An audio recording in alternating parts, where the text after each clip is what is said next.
Hi guys, welcome to ఎల్టెక్స్ classes UPSC.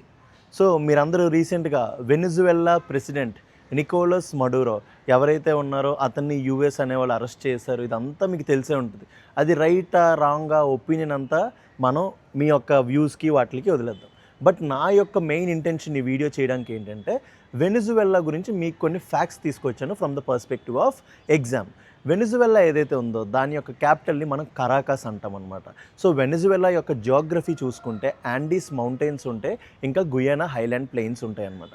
దాంతోపాటు Venezuela ఏదైతే ఉందో దానికి ఈస్ట్ సైడ్ మనకి గుయానా ఉంటుంది, సౌత్కి బ్రెజిల్ ఉంటుంది, వెస్ట్కి కొలంబియా ఉంటుంది, ఇంకా నార్త్కి Caribbean sea as well as మన అట్లాంటిక్ ఓషన్ ఉంటుందన్నమాట. మీ యొక్క వరల్డ్స్ హైయెస్ట్ వాటర్ ఫాల్ ఏదైతే ఏంజిల్స్ వాటర్ ఫాల్ ఉంటుందో అది కూడా మీకు వెనిజువెలా లోపలే దొరుకుతుందన్నమాట, గుయానా హైలాండ్స్లో పాటుగా. ఇంకా మనందరికీ తెలుసుకోవాల్సిన విషయం from the perspective of exam ఏంటంటే వెనిజువెలా ఏదైతే ఉందో దానికి largest number of oil reserves ఉన్నాయి. దాని వల్లే ప్రెసిడెంట్ ఎవరైతే ట్రంప్ ఉన్నారో ఈ యాక్షన్ తీసుకున్నారు అంటారు. సో వెనిజువెలా ఏదైతే ఉందో అది ఒపెక్ నేషన్స్ ఏదైతే ఉందో ఒపెక్ కంట్రీస్ అంటారు, organization for petroleum exporting countries, అందులో ఫౌండింగ్ మెంబర్ కూడా.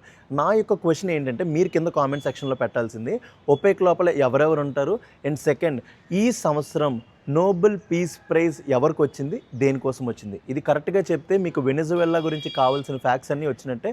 I hope this video will help you. Thank you very much.